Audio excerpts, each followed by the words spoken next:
Well, good night, or good evening, Rather Road Baptist Church. So far in our study of the apostles after Acts, we have discussed Matthew, Peter, and Luke. Tonight we're going to discuss part one of two parts of the apostle Mark, who, of course, wrote one of the four Gospels. Let's begin with this little bit of information. One of the most important sites in the great city of Venice, in addition to its famous canals, of course, is a cathedral known as San Marco. Now in English, we would call it St. Mark's. What does this beautiful building have to do with the first century gospel writer?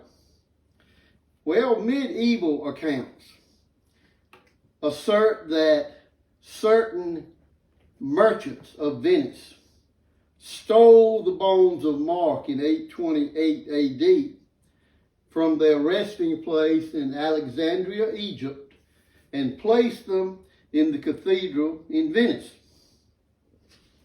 This, of course, raises a second question. Why would Mark's bones be in Egypt in the first place? Well, after Mark disappeared from the biblical story, did he go to Alexandria, Egypt, to write the gospel that bears his name? Now, if you know a little bit about the story of Mark from the book of Acts, you'll know that Mark had failed miserably at his first attempt at the ministry. Just judging from this story from the book of Acts, we wouldn't have much reason to think that this, what we would call wishy-washy assistant to the apostles, would have anything positive to contribute to the church. But, as we are about to see, the young John Mark was a man who got one of life's rare privileges. He got a second chance. So therefore, we're going to title Mark The Comeback Kid, as far as how he began his ministry, which we'll discuss momentarily, and how he came back from his disastrous beginning to become an important and famous figure in the church. You know, we all love a good comeback story. You take Steve Jobs, the Apple computer man. When his company grew to a huge company, Jobs tried to stage a coup against his own CEO and ended up getting fired from the company he had started. But he found his way back later on to Apple, and it was his leadership that led to the invention of the iPod, the iPhone, and the iPad. A great comeback story for Steve Jobs. Another one might be less known is the famous car manufacturer Henry Ford. Now, Ford started out working, you may not know this, I didn't until I did some research, actually started out his career working for Thomas Edison, the great inventor. When he started out on his own, though, when he left Edison, he started a new car company and he went broke. He went bankrupt. He continued to try to build a better car and sell them, and he failed several more times after the first time. I'm not sure exactly what time it was, but when he invented the Model T, that's when his sales began to skyrocket. And it made Ford, as we know, a multimillionaire. Both Steve Jobs and Henry Ford today are known around the world. But in the early stages of their career, they were unsuccessful. In biblical times, Mark was something of a comeback kid, just like Steve Jobs and Henry Ford. Everything looked great for Mark at first. He was a Jew from Jerusalem. He was the son of a woman named Mary, whose house had become the apostles' base of operations in Jerusalem. It was also Mary's house where the Lord and his disciples held the Last Supper on the night before he was arrested. Mary seems to, from the book of Acts, have been one of Peter's close friends. Because when Peter was in prison and the angel freed him, he rushed, if you will remember, to her house to let them know that he'd been freed. And the Christians in the city, many of them were at her house praying for Peter, and he rushed there to let them know their prayers had been answered. The household that Mark lived in, his mother, his father's not mentioned. We don't know the situation there. But his household must have been large with a lot of servants. They must have had a lot of money, because they had enough money that they had a servant girl, and her primary duty was to let people in and out of the house. So evidently, Mark's family was wealthy. In addition to this advantage on his mother's side, Mark had an advantage also. He was the cousin of a man named Barnabas. And Barnabas, as we know from the book of Acts, was one of Paul's primary co-workers, one of Paul's closest friends and associates. All of this would suggest that Mark had a bright future in the ministry. He had everything he needed to get off to a great start. But we're going to see Mark did not get off to a great start. He got off to a very disappointing start. Paul and Barnabas were getting ready to go on Paul's first missionary journey. And recognizing Mark's potential for the ministry, they brought him along with them to be a helper. Everything went well till they got to Antioch. When they got to Antioch, they traveled a little further out into the Mediterranean Sea to the island of Cyprus, because Paul had had a dream where the Holy Spirit had told him to go to Cyprus and preach. Of course, Mark went along with them because he was their helper. But they got to a city called Perga on the island of Cyprus, and trouble broke out. And when the trouble broke out and things began to get a bit dangerous for Paul, Barnabas, and Mark, we see that Mark's eagerness to be an evangelist faded away very quickly. Rather than face the danger that he saw was now going to be there if he was to continue to go with Paul and Barnabas, rather than to face the danger that came from preaching the gospel, Mark got on the ship and sailed back home to Jerusalem. Now, to show you the danger that was going on this trip, keep in mind that later on this trip, Paul was stoned and left for dead outside the city walls of Lystra. So it was a dangerous vocation in that day to preach the gospel. And Mark, as a young man, it was too much for him, and he fled back to Jerusalem. Now, Paul was greatly upset with Mark. He was deeply distressed that Mark had, there's no other way to say it, chickened out. And he wanted nothing more to do with Mark.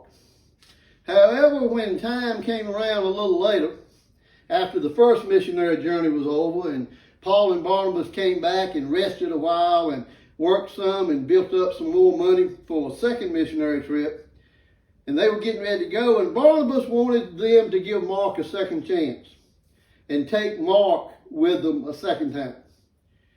Evidently, Mark was ashamed of what he had done and wanted to make up for it. But Paul wouldn't have anything to do with it. Absolutely not, he told Barnabas.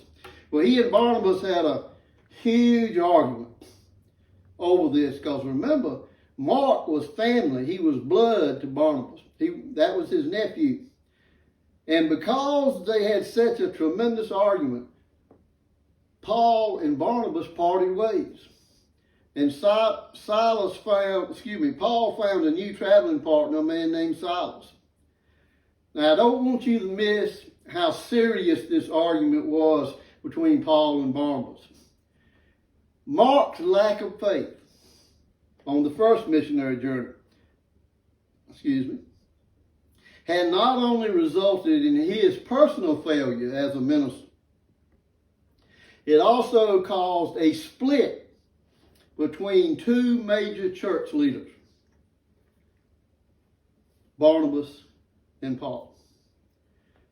All right, let's move on, and we see that Mark does get another chance, but pretty soon after that, but it's not with Paul, it's with his uncle Barnabas.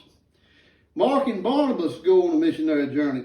Now, the book of Acts doesn't tell us how that went, whether they were very successful, how long it lasted, whether a lot of people came to Christ. We don't know. But evidently Mark did a good job on this second missionary journey, not with Paul, but with Barnabas, because we do know from the book of Acts that Mark eventually found his way back into Paul's good graces. Paul eventually forgave him. And he probably forgave him because Mark started doing a lot better in ministry. Now, the events that we just talked about, the split between Paul and Barnabas, took place, we think, in the year 46 AD. Now, move 15 years into the future to 61 AD. Now, that's quite a while for Mark to be working with Barnabas in the ministry and doing a good job and improving himself in the eyes of Paul. By 61 AD, we find the picture has changed for the better. Mark is no longer unreliable in Paul's eyes. Paul has a new appreciation of Mark. Well, it's now the early 60s, about 61 AD, 62 AD, somewhere in that neighborhood. And Paul has found himself under house arrest in Rome. A couple of years later, he will be executed, but he doesn't know that at this moment, though I'm sure he suspects it. He writes a letter to the Colossians. That's the book of Colossians in the New Testament, in which he declares in it that Mark, the one who failed him at one time and the one he wouldn't have anything to do with at one time, that Mark has been a true comfort to him while he was under house arrest in Rome. Around this time also, Paul writes another New Testament book called Philemon, very short book, and he sends greetings to the people that he's writing to in that letter from Mark, who is evidently with him in Rome during his house arrest. And Paul describes him as my fellow worker in Christ. So Mark has come a long way. Then a few years later, Paul wrote to Timothy. We're familiar with those books, aren't we? 1st and 2nd Timothy. And he was still in prison, but they had moved him from his house arrest, his comfortable house arrest, to a dungeon. This is when Nero became emperor of Rome. And they moved him to a much more difficult situation in Rome. And now Paul is all alone and depressed, and he is desperate for companionship. So who does he send for? He writes Timothy, and he says, Timothy, go get Mark and bring him here with you. For he is very useful to me, it says in the book of Acts, in the ministry. Now, this is a truly remarkable change for Mark. The man who Paul refused to take on his second missionary journey is now so useful for Christian service and to Paul personally that the great apostle feels like he can't do without him. He's indispensable now to Paul. So there's the comeback story. The wishy-washy Mark of the first missionary journey has pulled off a dramatic comeback. Though Mark failed God at first and he failed Paul at first, he seized that second chance that God gave him, and he found a way to serve in an effective manner. Now, we often fail God more than one time. We fail God quite often. But God will always give us another chance, and we need, like Mark, to seize that next chance and find a way to effectively serve God, just like Mark did. In fact, I think that even if even if Mark had accomplished nothing else in biblical history, than be a great helper to Paul, that would have been enough to cement a place for him in church history. However, as we're about to see, God had greater things in store for Mark. So Mark has spent a lot of time now with Paul. But also, Paul got to spend a lot of time with another great Christian leader, Peter. Imagine getting the opportunity to work alongside not just one, but two great Christian leaders. Mark wasn't just privileged to team up with Paul, he also got a chance to team up with Peter.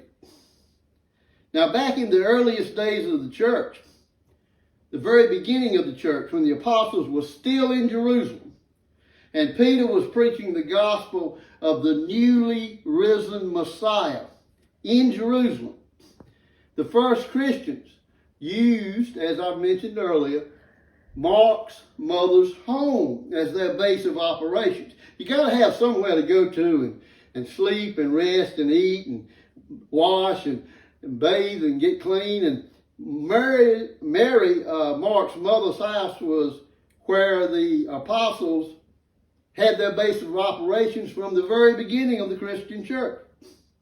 So it's not hard to imagine that young Mark, the son, the only child, a well-educated young man with great spiritual interest, probably caught Peter's eye as well as he caught Paul's eye. However, we see, as we've already talked about, that Paul made the first move, inviting Mark on the missionary journey. Over the years, Mark would remain in the inner circle of all of the 12 apostles. He got to know them all. He stayed in contact with all of them, no matter where they were in the world. He met them at different places and talked to them. And so it should come as no surprise that when Peter wrote a letter, 1st and 2nd Peter, at the end of his life, he passed along greetings in his letter from someone that he called his dear son in Christian ministry. And this dear son, this beloved companion of Peter, was none other than the very same Mark who had been with Paul and helped Paul so much. Now, Mark's a middle-aged man. He's no young man anymore. And he's tested, and he has passed his test, and he's proven in gospel ministry by the time Peter writes 1st and 2nd Peter. And it's thought by many, of course, that Mark got a lot of what he used for his gospel from Peter, and it's thought by many that Mark was probably the one who did the actual writing of 1st and 2nd Peter as Peter dictated it to him. What proof do we have in closing tonight, speaking about the Gospel of Mark? What proof do we have that Peter shaped Mark's understanding of Jesus? Is there undeniable proof that Peter provided the content of Mark's Gospel? Well, it certainly is. Let me go back now to one of the earliest church fathers that I mentioned when I was first talking about Matthew, a man named Papias of Hierapolis, Papias, an early church father who was sort of a church historian too. He wasn't just pastor of the church in Hierapolis, he was also a church historian. And he gathered information directly from the people who had gotten it directly from the apostles. So Papias didn't get his information directly from the apostles, but he got it directly from people who knew the apostles and got their information from them. Using this method, Papias recaptures the very memories of the apostles themselves. Historians would consider this an excellent source because it's close to the original events, only one generation away. It's close to the original events, And it displays, as historians would tell you, a meticulous concern for accuracy. Is what Mark wrote down, or what Papias wrote down that Mark said, that Peter said, is it true? Well, because it's only one generation away, it's very reliable indeed. It hadn't been long enough, you see, from the ascension of Jesus into heaven and Mark's travels with Paul and Peter, and then Papias writing his church history. It hadn't been long enough for the stories that the apostles were telling about Jesus to become a myth or a legend. In other words, something that was not true. It was too close to the actual events not to be true. Apparently, Papias collected a great deal of information from people who had gotten it directly from the mouths of the 12 apostles themselves. I'm sure one of his sources was probably Mark himself, by now an old man, because Papias was a younger man than Mark. I feel sure he interviewed Mark as well. He put all his information, Papias, in a 5-volume work that he called the Epistles of the Oracles of the Lord. Now, this book was extremely popular and well read by many people in Papias' day. Unfortunately, this book is now lost to us. All we have is what later historians who read it wrote about it. But one of the chief ones who wrote about these books was Eusebius, who's one of the most famous and well-known and most renowned church historians. And Eusebius quoted a lot of information from the Epistles of the Oracles of the Lord. And remember, this was written by Papias, and he got his information, some of it probably from Mark, and from other people who had gotten it directly from the apostles. Too short a period of time from the original events to be a myth. So we all know that Mark wrote the Gospel of Mark, that he got a lot of his information from Peter, probably a little bit of it also from Paul. And next week, in part 2, we're going to talk about Mark's writing of his Gospel. I say Paul a lot because he's, as I'm sure you know by now, a very important figure in the book of Acts and many other books in the New Testament. He wrote about 2/3 of the New Testament. We hadn't got to him yet. When we cover him, it might be 3 parts instead of 2, because he's probably the most famous of all the apostles. I hope you've enjoyed this information tonight. As I said, next Wednesday night we will move on to part 2 of Mark and talk about him writing the gospel and how he did that, and when he did it, and where he was, and so on, how long it took him. Also, this coming Sunday at 9:30, we will be meeting once again under the trees. It promises again not to be too hot. Hope you can be there. We're starting at 9:30. Invite somebody to come with you, to come drive up and sit in their car and listen to the ministry and the Word of God being preached, and fellowship with their fellow believers. I hope you have a great week. God bless.